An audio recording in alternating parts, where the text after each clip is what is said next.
Okay, I think we're live. Are we live? Hell yeah. Hell yeah.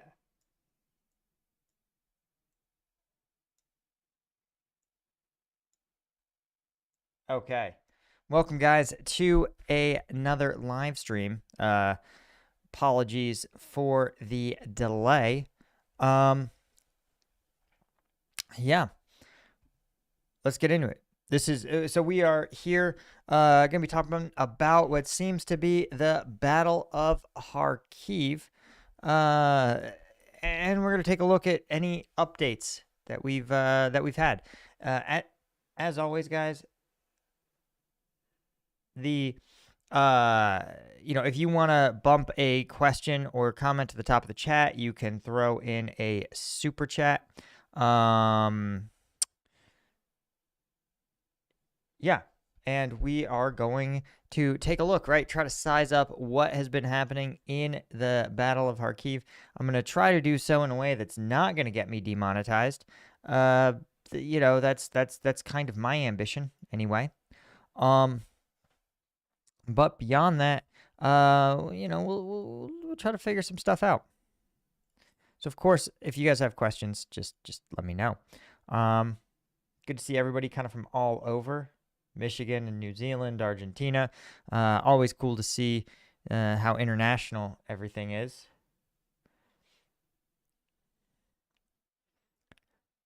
And let's see. Okay. There's one other thing I want to pull up. Oh, here we go. All right. So, okay. Let's see if there's just any updates to the actual Frontline map itself, right? So when we take a look here, you can see it looks like the last update was about 5 p.m. today. And of course, they're reporting Russian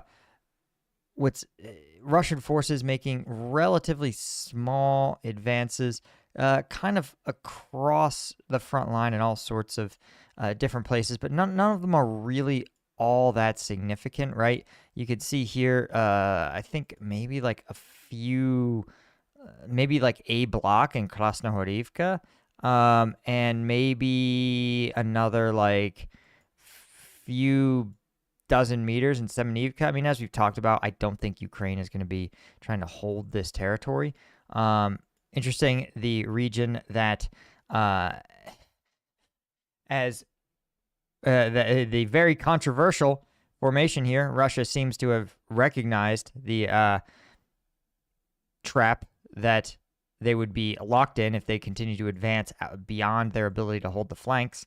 But again, Russian forces not really assessed to have control of Umansky, and they don't claim to have control of Umansky. Again, I point this out. I did see Willie's video. I respect another analyst with his own opinions. And while we disagree in some ways, I think actually by the end of the video, we both sort of said the same thing, which is it's a really bad idea to charge into this if you don't have your flanks secured. And Russia doesn't have its flanks secured, and yet they appeared to, at least for a time, be continuing to attack into this formation. So, and the idea that Russia doesn't make mistakes is comical. I think there's so many times where in this battle, in this war, really, where Russia has occupied really bad terrain just to pin Ukrainian forces in place. It sounds insane, but it really, it's just kind of how Russia operates. When it has such a huge advantage in personnel, it can afford to lose personnel in really bad places in order to just lock the Ukrainians in place. I think also it's Russia's like command is not great, and I think they have a priority for seizing territory over larger sort of tactical maneuvering. Again, when somebody's like, Russia would never take an indefensible salient, I'm like, my guy, what do you think Ultra Latina is? They literally built themselves an indefensible salient here. Interesting. People are also telling me Shoigu is out as defense minister. I'm going to try to verify that. But first, again, want to point out that Russia assessed as having control of these villages. We actually talked about that this morning, that it was likely that Russia had seized this line of villages here. They also officially seized Hachchine. So a really, well, we're going to talk a minute. So here's an article that I found where Ukrainian troops are mad. They're telling the BBC the Russians just walked into these villages. Commander of the Ukrainian Special Reconnaissance Unit said that Russia has made small but significant gains in the Kharkiv region. He said there was no first line of defense. The Russians just walked in. They walked in without any mined fields. He showed video from a drone of small columns of Russian troops just walking unopposed across the border. He says officials claim defense were being built at a huge cost, but the defenses simply weren't there, either through negligence or corruption. Right? And it talks about the fact, something that we've talked about, that everyone knew the incursion was likely to happen. Ukrainian and Western intelligence knew Russia had been building forces across the border, estimates of up to 30,000 troops. And this was super public, extremely public. And the U.S. was very straightforward that they assessed this was going to be happening. Ukraine said it was going to be happening. So I doubt Ukraine got caught flat-footed or ill-prepared. I think what is more likely is something that the Institute for the Study of War discussed, and that is that the Ukrainians seem to have built in what they called a gray zone or a buffer zone. So let's see if we can find it here. Talk about northern grouping. Likely to draw forces, liberate territory, let's see if I can find it. Oh, I guess it would help if I spelled the word gray correctly. Here we go. Yeah. Okay. This is Ukrainian.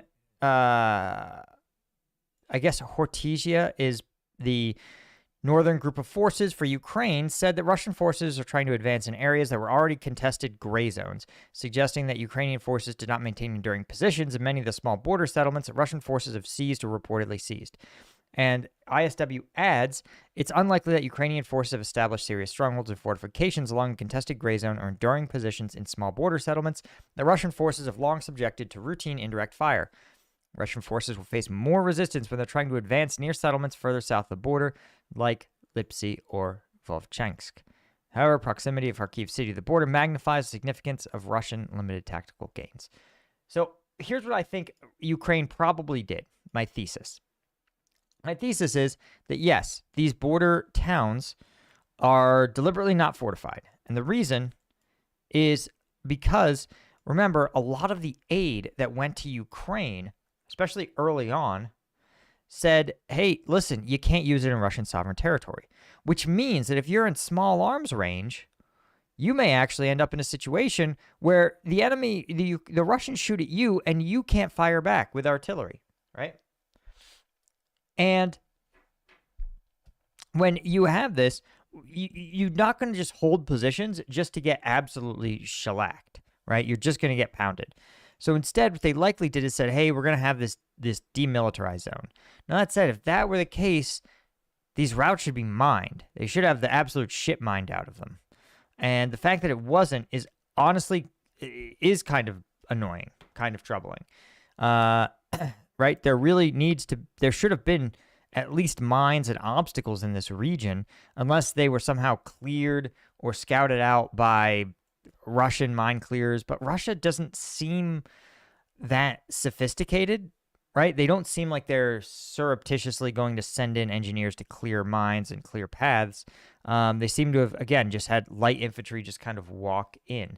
So I think there's some credence to the idea that Ukraine deliberately was like, these villages are not going to be where we build our main defensive line, which, again, very common to sit there and go, listen, we're not going to build our defenses like on the exact border with Russia, the legal administrative border.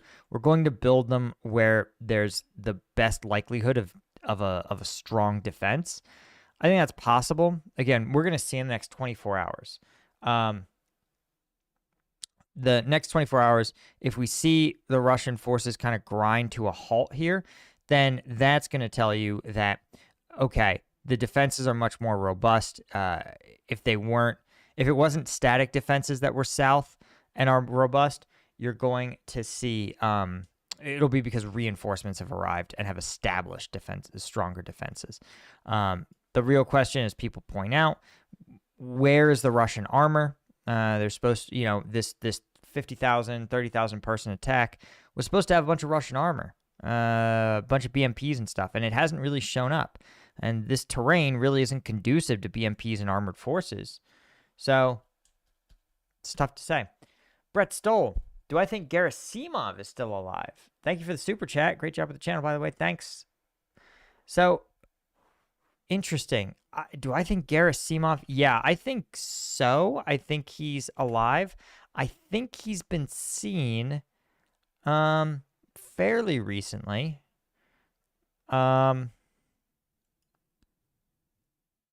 Yeah, here's an article from late February of this year, saying at least depicting him as visiting troops in Ukraine. So, I think he's alive.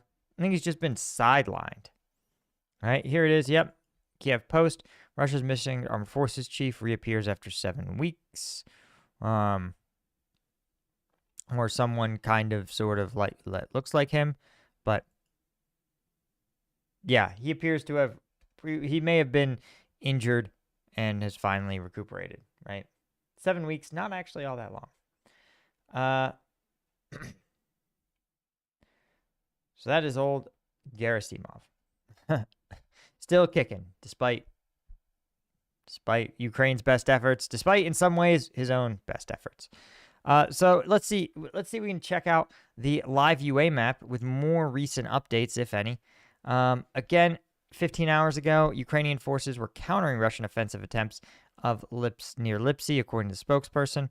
And you can see here's Russia again, claiming to have controlled, these series of villages that, again, Deep State Map has said, yes, Russia does have control of these villages. You can see, let's see, it looks like the last update here was about 20 hours ago. Yeah, all you're seeing here is some statements about explosions being reported, Kharkiv, airstrikes, artillery, pretty routine stuff. So, I'm going to pull up Twitter real quick and just see if we can see anything about the two main towns that we were looking at, particularly Vovchansk, right? Because that's a pretty straightforward one. I just want to see what the latest is. I can't pull it up unless like without knowing that I won't get demonetized. Let's see. So it says, okay, well, this is the Kiev Independent. Just Russia achieving tactical success. Interesting. So this is an article someone posted from the Kiev Independent, but I don't know. Yeah, and this is from about 24 hours ago, right? Or 18 hours ago. Fighting for Vovchansk is ongoing. At the moment, enemy has tactical success. This is the site of their new offensive. There's not really any news here. Let's see if we can find anything else. There's no talk about... There's just talk about fighting on maybe the border outskirts of Vovchansk. But that's really it.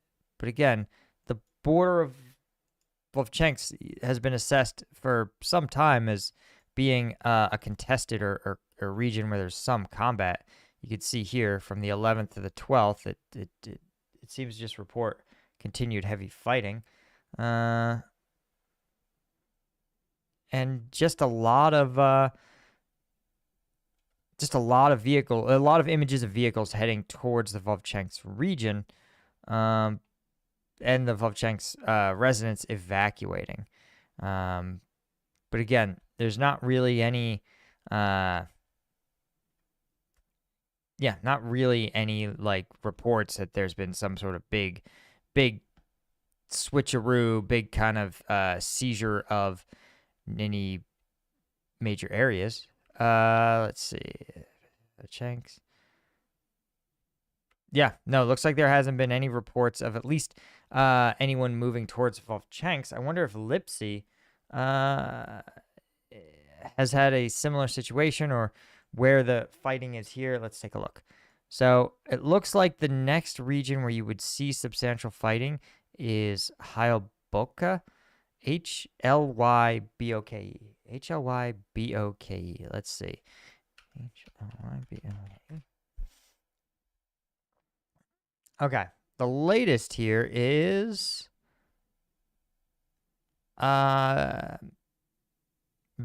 very little, not really any indication. Yeah, it just says no. This actually has that Ukrainians still maintain their positions in Hylboke. Yeah, that Russia hasn't captured any of it. So again, it seems cautiously like perhaps, Ukraine is holding them. People are like, oh, that's some. Let's see.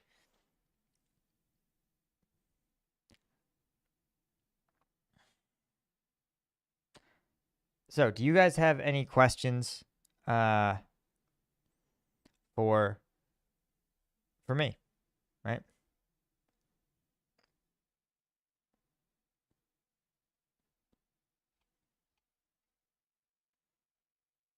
Oh, right. We want to talk about Shoigu dismissed. Is that true?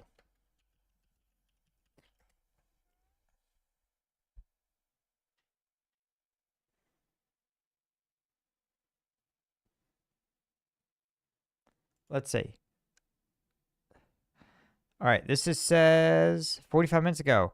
Putin proposing to remove Shoigu as defense minister and replacing him with Andrei Blusov as defense minister, with Shoigu to become secretary of the Security Council. Interesting. A former deputy prime minister, a specialist in economics, become the new defense minister. Putin beginning his 5th term in office, and wow, he's been defense minister for 12 years. But, oh, interesting. His deputy, Timur Ivanov, was arrested last month on bribery charges and has been ordered to remain pending in custody. Wow, shit.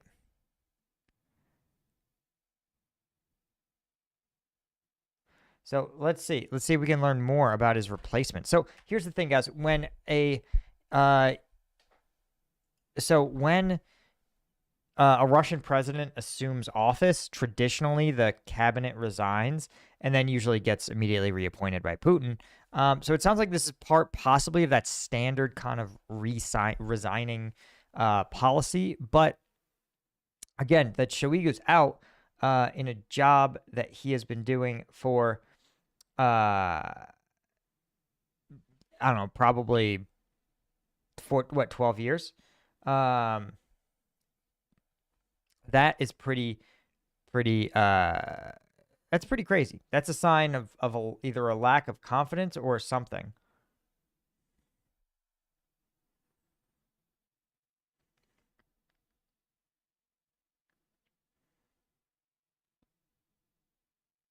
No. So let's see. Who is this guy? Who's the new guy? This is Andrei Belousov. And this guy is a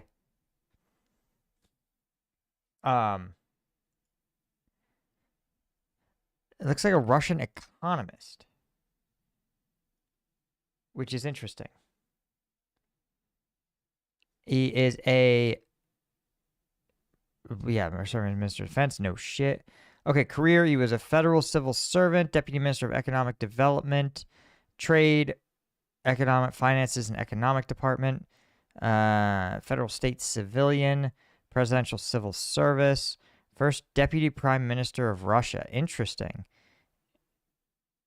In 2021, appointed by Vladimir Putin as acting Prime Minister of Russia, temporarily replacing Mishustin.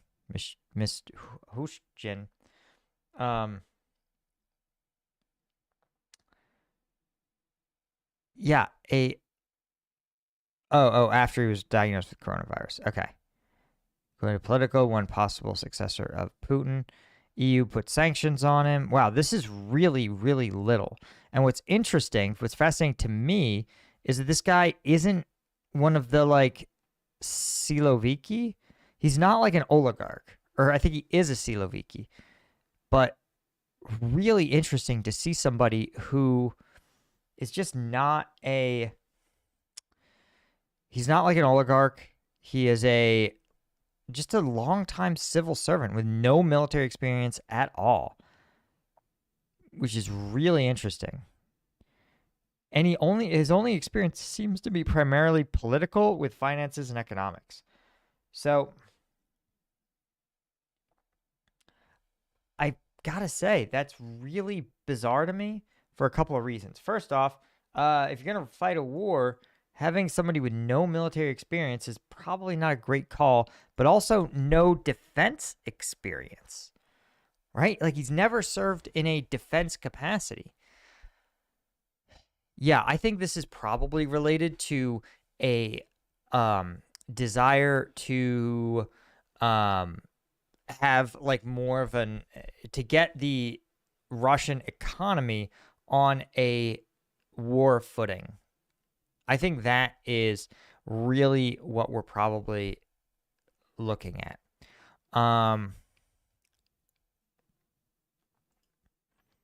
So yeah, I think yeah,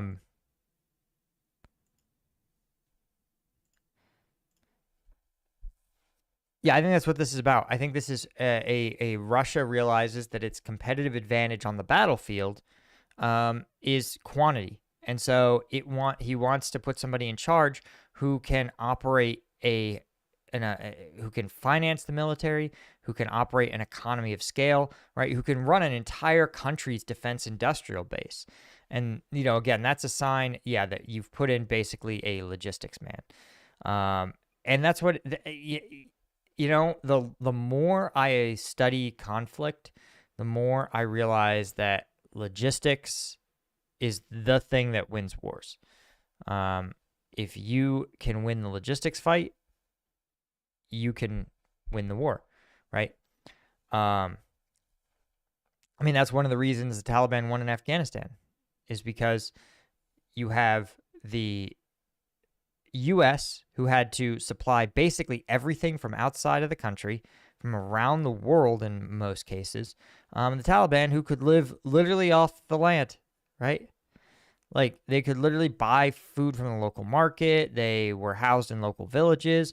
Their fighters would go and work, like, during the planting season. They would plant, they'd fight, they'd come back, they'd harvest, they'd go fight again.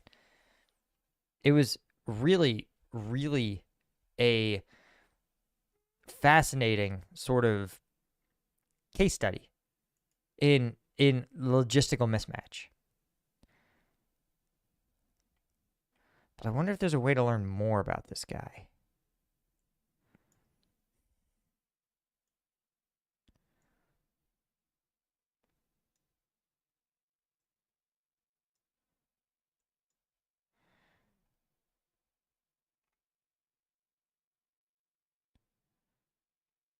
Okay, here's Reuters with a little bit of info on the guy.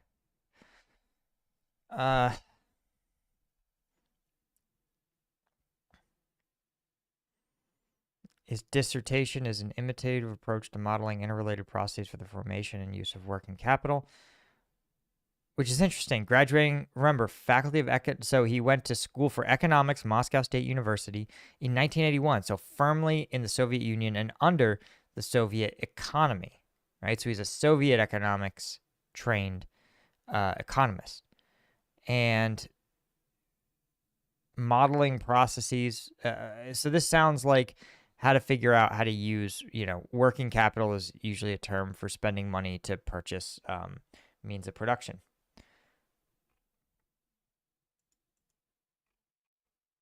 Let's see. Why is my chat? Oh, there we go.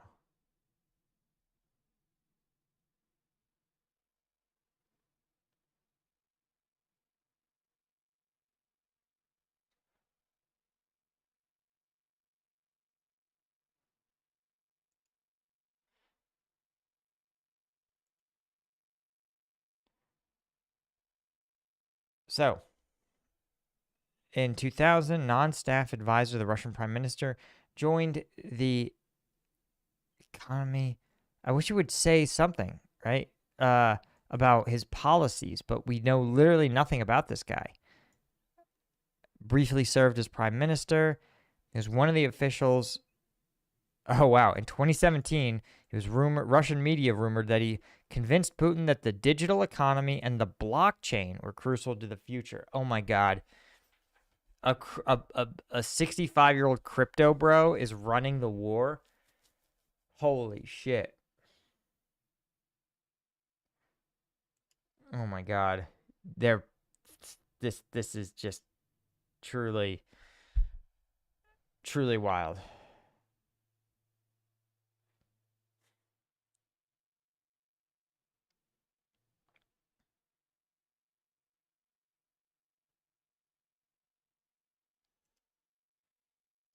Just a huge pain in the ass. Interesting. He said, here's a quote from him. There's one quote. I quote, "I can say that what a country with sovereignty should definitely have is possession of its own meanings. Who are we? Where are we from? Where are we going? We have no other option as a country, but to acquire or reproduce this identity." Okay, buddy.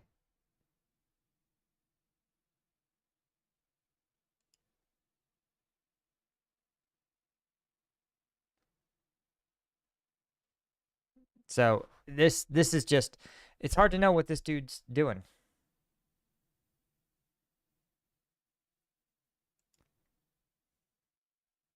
I don't know.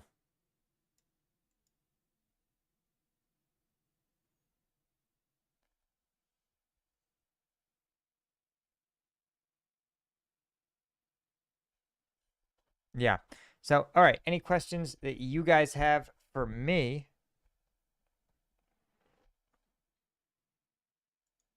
before we take a look? Any other stories that you think I need to address?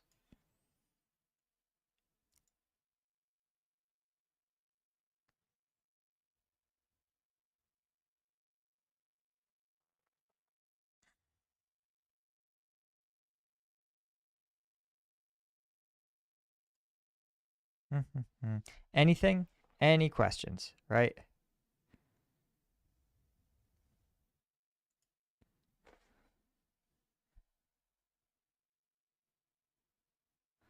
How long do I think it will take the Russians to get to Kharkiv? I don't think they're going to get to Kharkiv. I don't know what else to say. I don't think that's going to happen. 30,000 troops to try to take a city of Kharkiv's size is utterly hopeless. It's absolutely not going to happen. I'm not sure what else to say.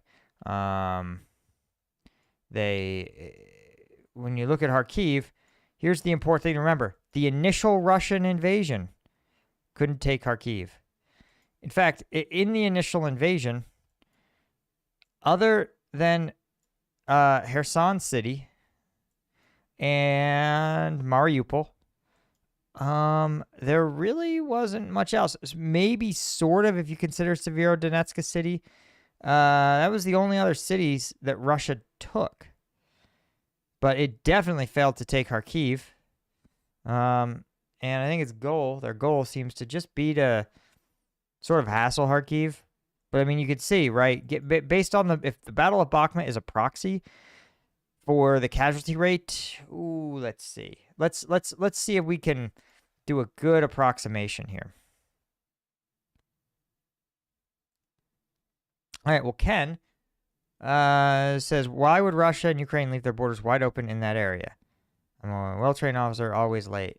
Well, you see, here, the irony is if you were here at the beginning of the live stream, you would know I covered exactly that. So, you know, if you're going to think that you're dunking on me for being late and then you out yourself for not actually having shown up at the beginning of the live stream, you know, I'll pog your $5 and buy myself a Starbucks, but I'm not going to answer your question, right?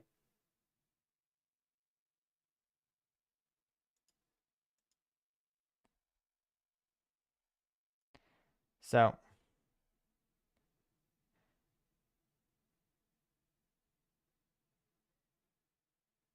yeah, here's okay. Let's do a fun comparison. Join me in a fun comparison. All right, Kharkiv population. We're gonna do a little approximation here. So the population of Kharkiv, 1.4 million. Let's get out the calculator. Okay. All right, 1.4 million. Okay. Now let's see the Bakhmut pre-war population. Okay. January 2022, estimated population of 71,000. Okay. So now, Bakhmut, battle, Russia, casualties. So let's join me in this little bit of math. Estimated casualties. Western estimates say that about 20,000-ish Russians were killed. And about 20,000 Ukrainians. 20,000 Russians killed and 60,000 total casualties. And Ukraine suffered 20,000 killed or wounded. Right? Ukraine estimates it as being a little higher, but you know, we'll take the low end. So, and let's use casualties. Let's just use casualties. That means that roughly, okay, so do the math with me, guys. To take a town of 71,000, it took Russia 60,000 troops through the meat grinder. That means for every one resident of the town pre-war, this is helping to size the town, you needed to expend about 1.2 troops to take it. So by that math, this is pretty easy math, guys. To take a town that is, so let's see, what would this be, guys? 15 times the size. That means poor Russia is gonna need 1.6 million troops is how many casualties they're likely to take in an effort to seize the city of Kharkiv. If Bakhmut is an accurate indicator, which I think it is, a good proxy. Because if we use the Battle of Avdiivka, right? The Avdiivka battle, Ukrainian military commanders are estimated about 47,000. So again, you're looking at the ratios just about right. Estimated death toll of the battle, 17,000. Right, higher than the Soviet Army's entire losses during Afghanistan. Battle of Avdiivka for Russia. Okay, just says heavy. Per Ukraine, 17,000 killed. Let's say Ukraine highballed it. Let's say it's like 12. You're still looking at about one casualty. It's still about 1-to-1, right? For every one person in pre-war in the town, Russia needed to expend one soldier to take it, right? That 30,000. It's about right. So that means that we can expect at the current operational MO that to take Kharkiv, Russia's going to need about 1 million troops.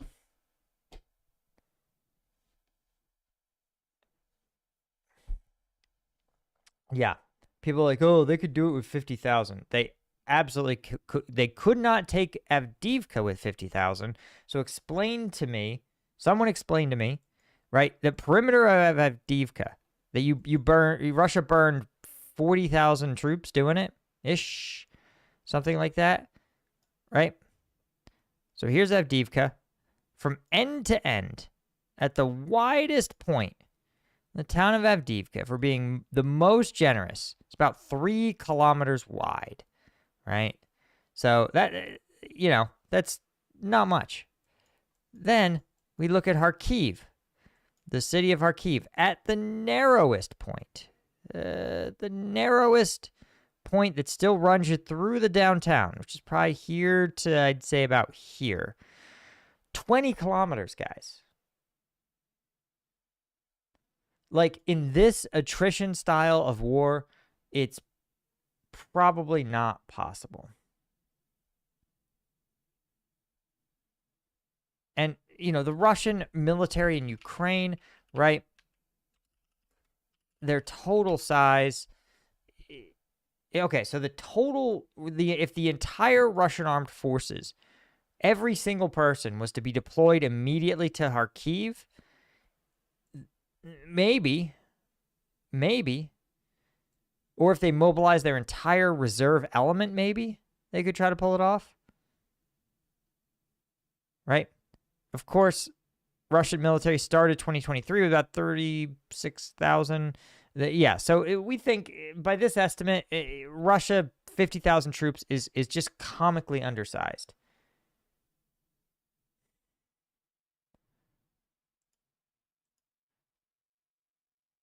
I mean, I'm just like,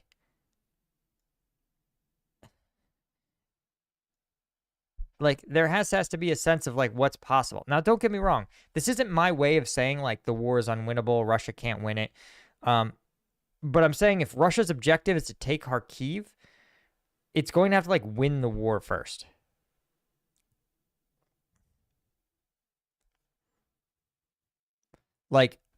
Basically,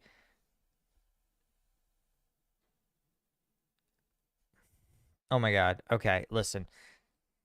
People are like, not everyone in Kharkiv has an AK. Okay, no. We're using population of town as a proxy for the size of the town, the number of buildings in the town, the size of the urban terrain that the Russian military has to seize. And we're looking at other urban terrain they've attempted to seize and how long and how costly those battles are, right? So think of it as the price per building, for lack of a better term. We use the population of the town to approximate. Because, right, some towns, some cities, some big cities are built with a lot of sprawl. Some cities are built up, right? And the more dense the buildings, the harder it is to clear each one. The less dense the buildings, it can be a little easier, but you have to cross more open ground. So you can use the size of a city, right, to approximate the difficulty in this attrition style of warfare where Russia's taking block by block, right? That's what they had to do in Avdiivka, right? Everything, it was a block by block fight. So how hard is it to win an offensive action in a large city? It's very, very, very hard.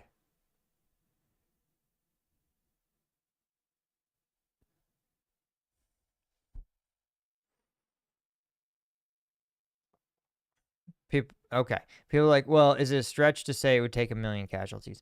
Here's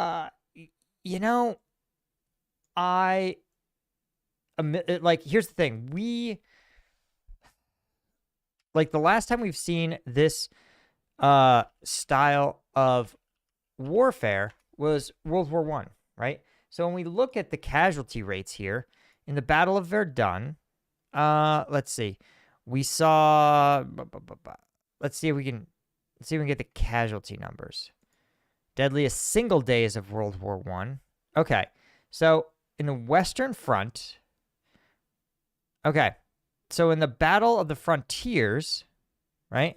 In Belgium, there was a total of about 1.3 million killed. So add another 1.5 multiplier for wounded, right? So let's sort these battles by total killed. The Ludendorff offensive on the Western Front, that was a battle that killed 2 million. The Russian Empire, its entire combat on the Eastern Front, 1.7 million killed. So give it that 1.5 multiplier. France, Battle of Frontiers. The Battle of the Somme definitely saw that 700,000 killed. Right, the Battle of the Argonne Forest, probably not. Right, so you can see here that by late war, you're just not really seeing these kind of scale. But look, we go to the Eastern Front. Oh, excuse me, I had that wrong. The Russian Empire, its Western Front actions resulted in 1.5 million killed.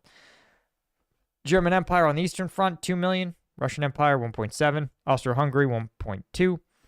All this Eastern Front fighting.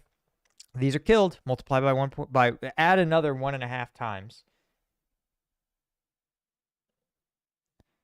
So all this is saying, it is absolutely, people are like, it's impossible that Russia will take 1.5 million casualties. Not killed, casualties. But I'm saying that World War I, which had inferior weapons, had multiple battles in which this level of casualty occurred.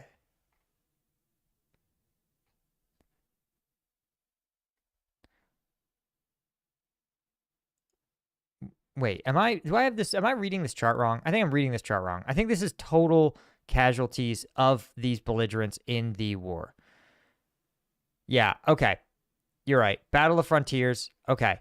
Looks like about France, 300,000 in the Battle of Frontiers, but they don't list the casualties for the Germans. So if the Germans had comparable casualties, then yeah, we're looking at in the millions ballpark.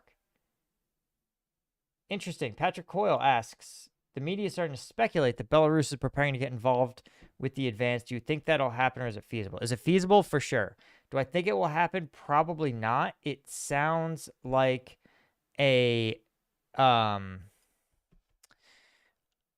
yeah, I don't think so, but I think it's possible because NATO has kind of alluded to the fact that if that were to happen, they may become more directly involved. Yeah. So I don't think they would take that risk, but I'm not certain.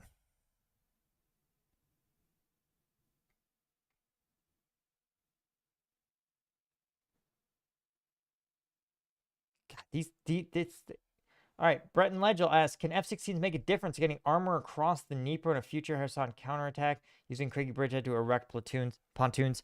I don't think so. I don't think so, and here's why. The short version of why is that it's really a pontoon can be hit by zero rounds of artillery, right? You have to have the bridge not get hit by drone, not by artillery, not by anything, right? So that is actually a pretty tall order, and F-16s just, they're not going to be able to do the suppression of enemy air defenses in that to that sufficient degree, right? They can't get down every drone. They're not going to get down. They're not going to be able to destroy all artillery within 25 kilometers. It's really tough. It's really going to be tough. And thank you, Jinx, for the coffee. Okay, so here. All right. People are like, there's no way Russia would have 1 million casualties in a Kharkiv offensive. It's unrealistic for a single battle. Here's a good list that's actually accurately capturing casualties of battles. In World War I, 100 Days Offensive, 1.8. Spring Offensive, 1.5. Battle of the Somme, 1.2. Battle of Verdun, just about 1 million. Battle of Passchendaele, just about 1 million. The Serbian campaign, 40%, 600,000. First Battle of Marne, 500,000. So Gallipoli, 500,000. And remember, guys, these were battles from 120 years ago, or 110 years ago. And these comfortably have this level of casualty. So to sit there and be like, oh, no way. The math is clear. It is comfortably within the realm of possibility that would be the scale of a battle of Kharkiv, right? And Russia's shown it's willing to incur incur a high level of casualties. I don't think Russia or Ukraine could sustain million-person casualty rates. But again, this is what happens in attritional warfare. This is this is part and parcel to the attritional warfare doctrine.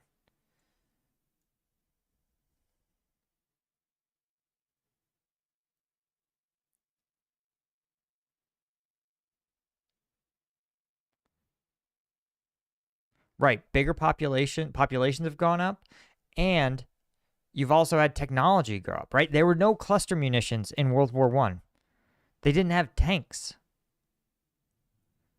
People are like, you can't compare battles from 120 years ago to today. Yeah, I can. That's how history works. And yeah, everything is a lot more deadly. There are drones and everything else.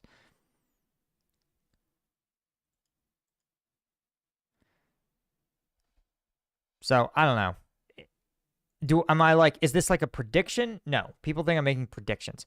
I'm giving you guys a scale of why I think people are like, is Russia going to take Kharkiv? Is Russia going to lightning strike into the city? No. It's extremely unlikely to happen.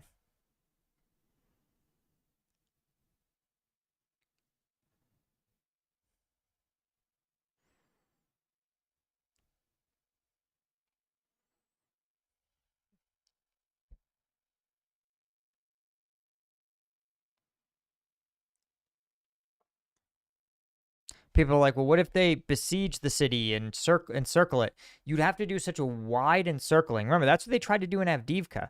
It was really hard. They got like the city like 80% encircled, and they still were unable to actually, it took so long to actually get the Ukrainians out, and they incurred so many losses doing so. Bruce Sato, thank you, man. Totally dig Strike Gum. I know, it's great. I love it.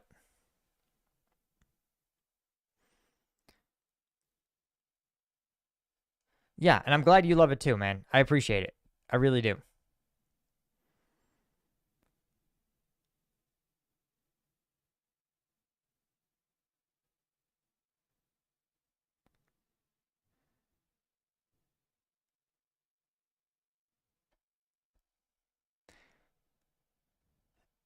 Yeah, so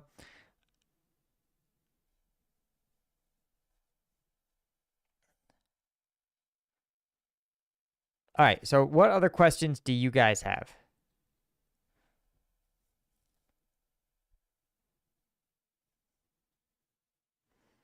Okay, otherwise, I am gonna acknowledge. I do want to shout, since you brought up Strike Gum.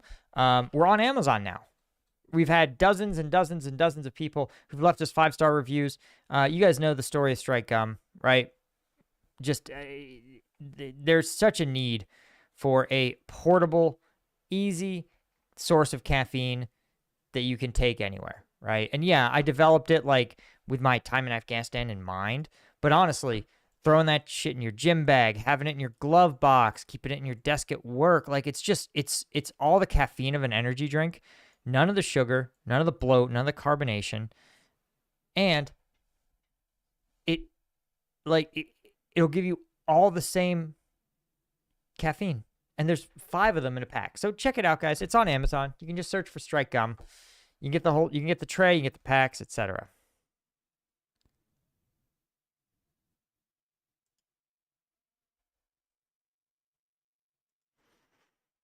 Man, it's so funny. The Russian trolls are just like, really, they're out here in the chat and they're just like, they really think they're like gonna hurt my feelings. But all it does, guys, listen, all it does is validate me. Like, nothing makes me feel more important than to know that the Russian state, that you guys in St. Petersburg are in Moscow are just typing away for me, right? Sometimes I wonder, I'm like, am I really making a difference here, putting out information, covering the conflict? But I know that Moscow's got some dossier on me, that they go, Paul's live streaming, guys. Make sure you comment. Make sure you say the same fucking dumb shit. in the chat.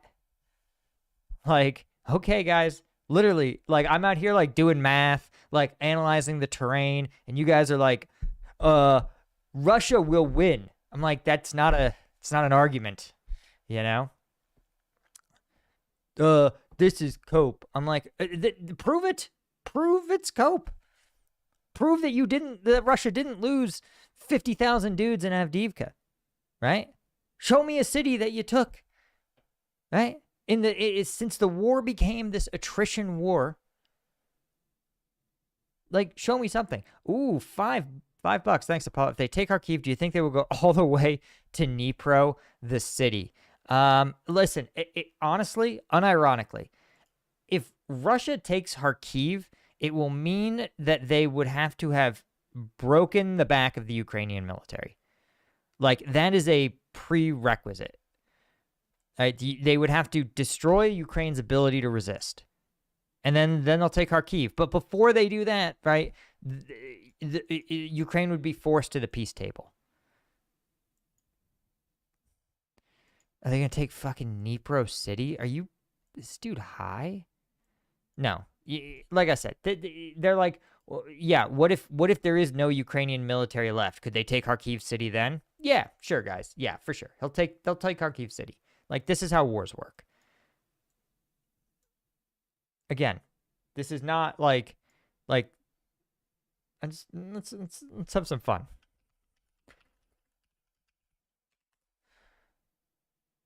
Oh, it's currently 6 a.m. in Moscow. You guys are on the morning shift. Wow. Okay. Good on you. Good on you guys. Working hard. Working hard.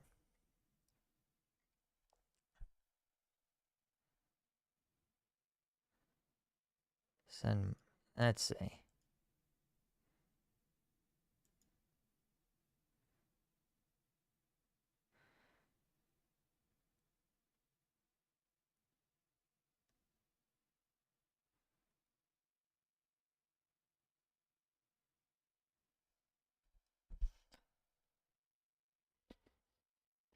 Yeah.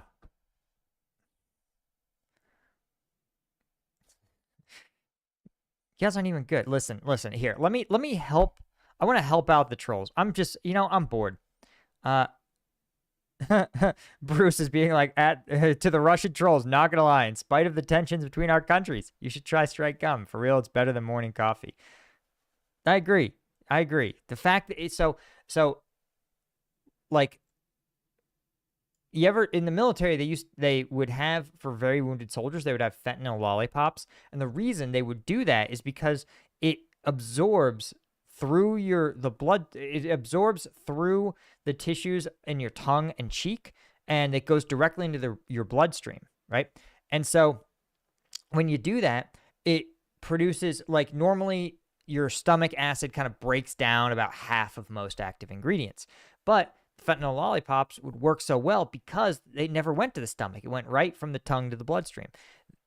And strike gum works similarly, right? Because the caffeine stays in your mouth and cheek longer, you get the same amount of caffeine, but you don't lose 50% of it to your stomach acid, right?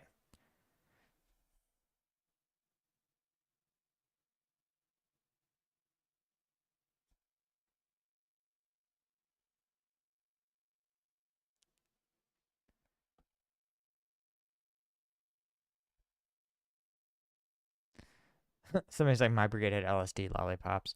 Bro, it felt like that sometimes. It do feel like that sometimes.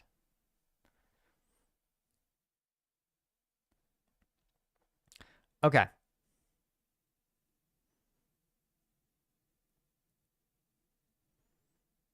Any other questions you guys got?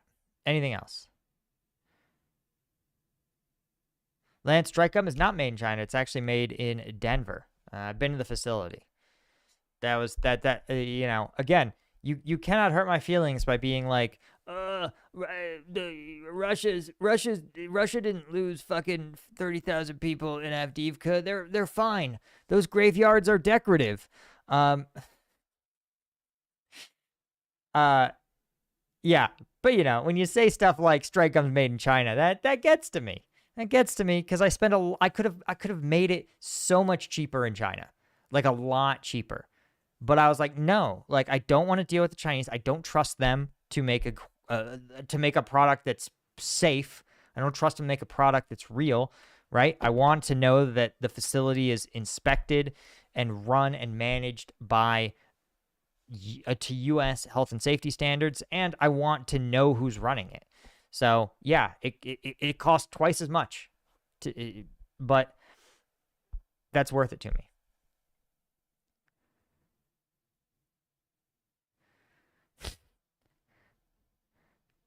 Guys, no one P dupes, listen, no one should be doing any kind of drinking game around whenever the Russian trolls post their cope, okay? Listen, that's unsafe. You know, it is unsafe, and frankly, I might be responsible if I tell you to, take a toke or oh man, I'm gonna get demonetized if I say that. Have a drink, I mean,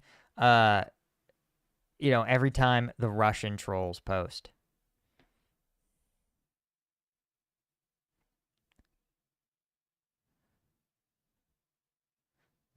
I wonder if China will make their own knockoff strike gum and send it to the Russian military.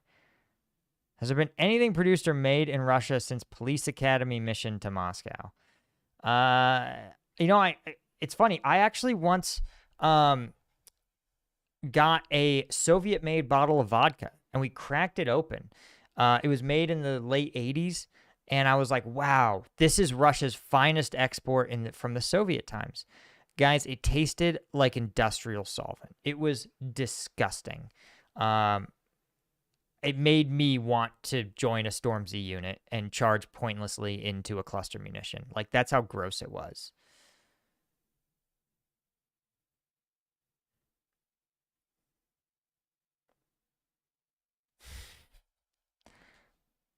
All right, I'm going to get out of here. As much as I love trolling the trolls, again,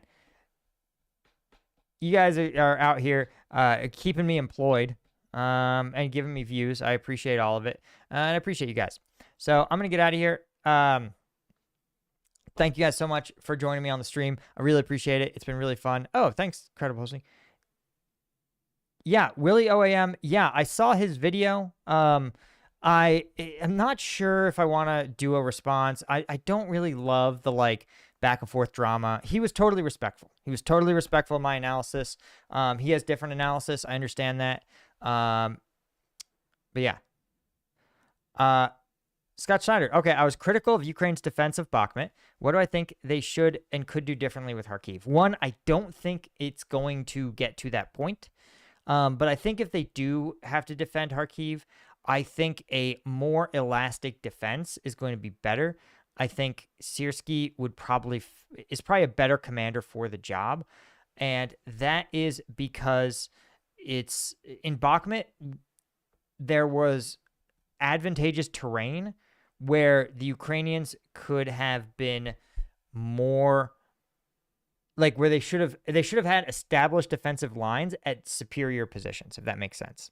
And they shouldn't have held on to bad positions. I think they held on to bad positions longer than they should have. And especially given the counteroffensive, I actually thought that they should have done a controlled withdrawal and then launched the counteroffensive as the Russians were starting to sort of consolidate their gains in Bakhmut. Because you saw what did happen. The Ukrainians charged right into prepared Russian defenses. And in Bakhmut, what they could have and should have done is, because Russia was on offense, by definition, if you're on offense, you're not on defense. So,